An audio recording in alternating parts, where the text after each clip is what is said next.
നമ്മളിന്നുള്ളത് Laguna മാളിലെ കാരിഫോറിലാണ്. ഈ ഒരു sweet cone ice cream വാങ്ങാൻ വേണ്ടിയിട്ടാണ് നമ്മൾ എത്തിയിട്ടുള്ളത്. കുറേ നാളുകളായിട്ട് നമ്മളങ്ങനെ മധുരമൊന്നും കഴിക്കുന്നുണ്ടായിരുന്നില്ല. സോ ഇന്ന് നമ്മൾ വാങ്ങാനായിട്ട് പോകുന്നത് ഭയങ്കര വൈറലും ട്രെൻഡിങ്ങും ഒക്കെ ആയിട്ടുള്ള കോൺ ഐസ്ക്രീമാണ്. അതായത് നമ്മുടെ ചോളം പോലെ ഇരിക്കുന്ന ഐസ്ക്രീം. ഈ ഒരു ഐസ്ക്രീം ഇത്രയും പോപ്പുലർ ആയത് BTS എന്നോ കൊറിയക്കാരെന്നോ ഒക്കെ പറഞ്ഞുകൊണ്ടാണ് അവൾ ഐസ്ക്രീം എടുത്തുകൊണ്ടിരിക്കുന്നത്. ഇതിനെക്കുറിച്ച് എനിക്ക് എത്ര വലിയ ഐഡിയ ഇല്ലാത്തത് കാരണം ഞാൻ കേട്ടുകൊണ്ട് നിന്നു എന്ന് മാത്രം. പക്ഷെ സംഭവം അടിപൊളിയാണ്. അപ്പോൾ നമ്മളിവിടെ റോസ്മേരി കണ്ടിട്ടുണ്ടായിരുന്നു. കാരണം ഇതിന്റെ സെറം വീട്ടിൽ തന്നെ ഉണ്ടാക്കിയിട്ട് അമ്മ ഇപ്പോൾ ഞങ്ങളുടെ തലയിൽ ഇട്ട് തരുന്നുണ്ട്. സോ എങ്ങനെയാണ് ഹെയർ ഗ്രോത്ത് എന്ന് കണ്ടിട്ട് വേണം നമുക്ക് അതിന്റെ ഒരു റിവ്യൂ ചെയ്യാനായിട്ട്.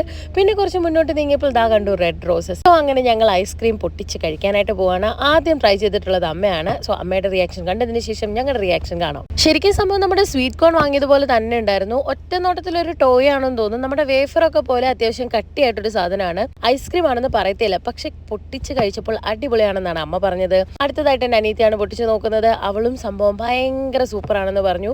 ശരിക്കും നമ്മുടെ ചോളം പോലെ തന്നെയുണ്ട്. ചോളത്തിന്റെ നടുവിലായിട്ടാണ് ഐസ്ക്രീം ഉള്ളത്. ഒരു യെല്ലോ കളർ ഐസ്ക്രീമാണ്. അതിനുള്ളിൽ കുറെ സ്വീറ്റ് കോണും ചോക്ലേറ്റും ഒക്കെ നമുക്ക് ഇടയ്ക്ക് ഇങ്ങനെ കടിക്കാനായിട്ട് കിട്ടും.